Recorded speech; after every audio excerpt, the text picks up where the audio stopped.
Hello everyone. In our last video, we complete the exercise of the previous chapter, Extreme Weather Exercise C and D. And today, we are beginning a new, inspiring and heart-touching lesson from Oxford University book, Class 8 English book. Unit number 4, lesson number 2, Children Understand Him. इसके ये words meaning है. First words meaning है हमारे पास hospitality. इसका मतलब होता है काइंडनेस इन वेलकमिंग स्ट्रेंजर और गेस्ट. नेक्स्ट है हमारे पास ह्यूमर. इसका मीनिंग है to have complete with the wishes of someone और इंडल्ज देम. नेक्स्ट है inadequate, not enough, not good enough. Next है हमारे पास इंटैक्ट. इसका मीनिंग है remaining sound, secure, whole, uninjured. Relied on, to have faith और confidence place on और dependent on. Revoked, withdrawn, recalled और रिवर्स्ड, उल्ट. Self respect, a feeling of pride and confidence in one's own quality and worth. इसके poet का नाम है तौफीक रफत और ये है अबाउट द पोइट. मोस्टली जो पेपर में क्वेश्चंस होते हैं वो अबाउट द पोइट से आते हैं, तो इसे आप लोग पढ़ना मत भूलिएगा. इसकी फर्स्ट एक्सरसाइज है हमारे पास exercise A, understanding the poem. Question number 1 यानी पार्ट ए. पार्ट ए है हमारे पास. To what in the old man compared in second stanza and why. इसमें हमने बताना है कि जो ओल्ड मैन है उसको किस चीज़ से कंपेयर किया गया है सेकेंड सेंटेंजा में. तो इसका आंसर है हमारे पास ही compared to a dry stream bed because his life was running like a stream in the past which has now dried up.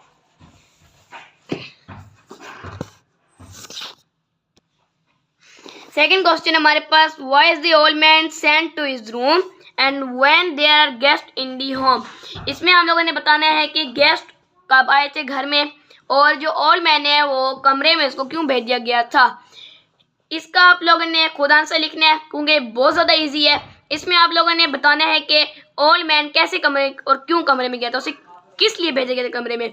तो इसका था हमारे पास कि जैसे ही गेस्ट आए थे तो ओल्ड मैन को उसी कमरे में भेजा गया था क्योंकि वो ओल्ड मैन को नहीं रखना चाहते थे अपने साथ, उसके जो घर वाले थे, और इसी वजह से ओल्ड मैन और चिल्ड्रंस को एक कमरे में भेज दिया गया था. सी पार्ट है हमारे पास. Do you think that the old man has always lived in the same house. Give reason your answer. इसका आंसर मैं आप लोगों को दिखा देता हूँ. इसका आंसर है no, the old man has not always lived in same house because his son and daughter take him in turn and looks after him. Next question है question number 4. Who gives friendly punches to the chest, to whom, and who gives the damp kisses, who was crumble cheeks and why. इसका answer है हमारे पास the children give punches to the chest of the old man and old man give damp kisses to the crumbled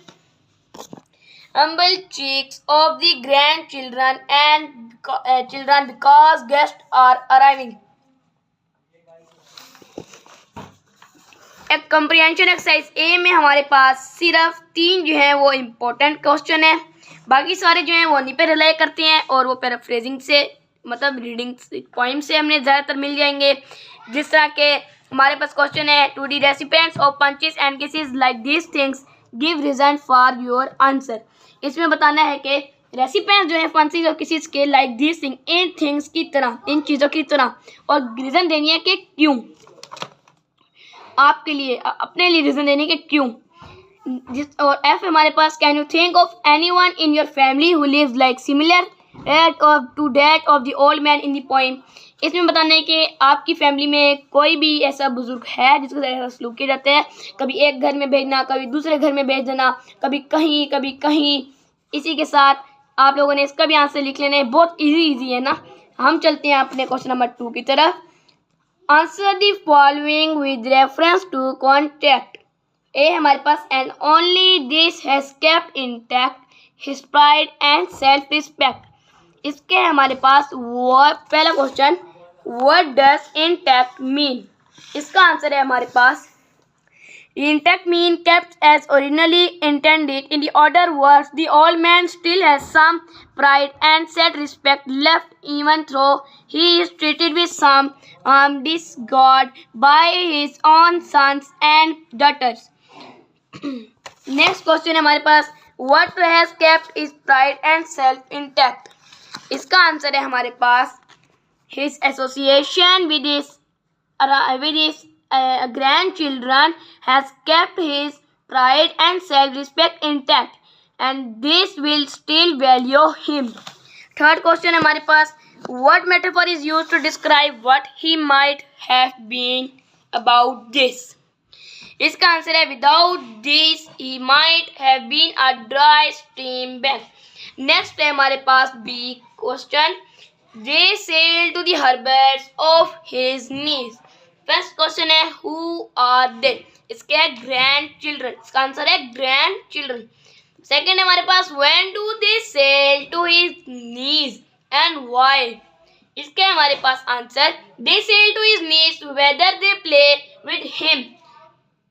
next है हमारे पास which words for expression are used metaphorically here. इसका है sail मतलब move toward, harbour safe place या knees, दोनों मतलब बनते हैं। नेक्स्ट है हमारे पास working with word exercise B.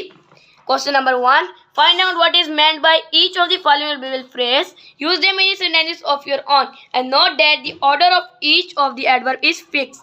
पहला वर्ड हमारे पास again and again, again and again का मीनिंग है रिपीटेड। नेक्स्ट है ऑन एंड ऑन, इसका है कंटिन्यूअसली। नेक्स्ट वर्ड है सी के हमारे पास फार एंड वाइड, इसका मीनिंग है large area, covering a large area. D part है हमारे पास राउंड एंड राउंड, इसका मीनिंग है to moving in circle. Next हमारे पास E part in and out, इसका मीनिंग है इनसाइड और आउटसाइड। एफ पार्ट हमारे पास टू एंड फ्रो, इसका मीनिंग है हमारे पास backward and forward from one point to another. Next है here and there, this place और that place. Off and on, now and then, off and on का now and then. Now and again के हमारे पास some time. By and by का हमारे पास soon. Far and away के extremely. Over and over के है हमारे पास again and again. By and large mostly, out and out completely, first and foremost most importantly, through and through completely, more और less approximately, and up and about feeling better. अब इसके sentences हैं हमारे पास, हमने इनके सेंटेंसेस बनाने हैं, ये मैं आप लोगों को दिखा देता हूँ कि सेंटेंसेस अगेन एंड अगेन का, फिर ऑन एंड ऑन का, ये आप लोग देख लीजिए और नोट डाउन कर लीजिए। ये देखें far and wide, round and round, in and out, to and fro. Next है हमारे पास by and by, far and away, over and over, here and there, off and on, now and again, by and large, out and out, first and foremost, through and through, move और less, up and about. इसी के साथ ये वाला question भी हमारा finish हो जाता है। नेक्स्ट है हमारे पास क्वेश्चन नंबर 2, इसमें एक टेबल बना हुआ है और ये देखें कुछ कुछ वर्ड लिखे हुए हैं और नीचे इसके बारे में एक्सप्लेनेशन दी हुई है। हमने बताना है कि कौन सा किसके साथ आता है। पहले हमारे पास a person who says one thing and does another, तो टेबल में फर्स्ट में लिखना है हाइपोक्राइट, जो पर्सन से कहता है कि one thing and does another, उसके हमारे पास हिपोक्राइट। सेकेंड है one skill in the knowledge of और dealing with plants and herbs, तो वर्ड हर्ब से हमारे जहन में आता है हर्बलिस्ट, सेकेंड बारे में हर्बलिस्ट लिखना है। थर्ड है person who looks on the bright side of life, इसके हमारे पास ऑप्टिमिस्ट। नेक्स्ट हमारे पास a woman whose husband is dead, इसका हमारे पास है widow. A man whose wife is dead, इसके हमारे पास विडोवर। सिक्स हमारे पास one who gives other goods money etcetera, इसका है डोनर। अगले है एन अनमैरिड पर्सन, इसका है बैचलर। आठवां हमारे पास one who journey to a holy place, इसके हमारे पास पिलग्रिम।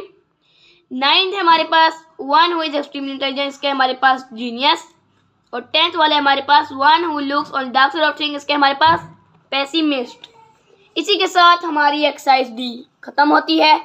तो thanks for watching the reading sense. Stay connected, stay learning, keep growing. अल्लाह हाफिज़।